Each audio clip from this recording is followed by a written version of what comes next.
તમે જો દીકરાનું હાલરડું સૌ ગભરાવે પણ દીકરીનું એમાં 19 વર્ષે ભગવાને સામું જોયું અને મારા વાલાએ મા ભગવતી કૃપા કરી મા બહુચરે અને આજે આ દીકરી પણ આપણા સમક્ષ બેઠી છે રૂડી રૂપાડી અને વાલી વાલી લાગે એવી છે, ગમી જાય એવી છે હે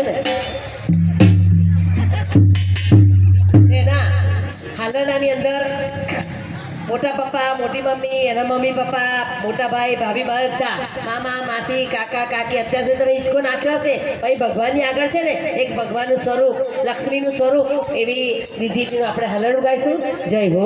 હવે એના મમ્મી પપ્પા પહેરાવો કે દાદા દાદી આવશે તો વાંધો નહીં. ગીતાબેન બોલાવો. હા મામા આવે તો વાંધો મામા મામા ને મામી મામાને પહેલો લાભા લો કારણ કે મામાને બહુ હરખ હોય. મામા ને મામી બહુ હરખ હોય. બે મામા પછી બે મામી આવે વાળા પછી આવે. જય હો. બોલો કૃષ્ણ કનૈયા લાલ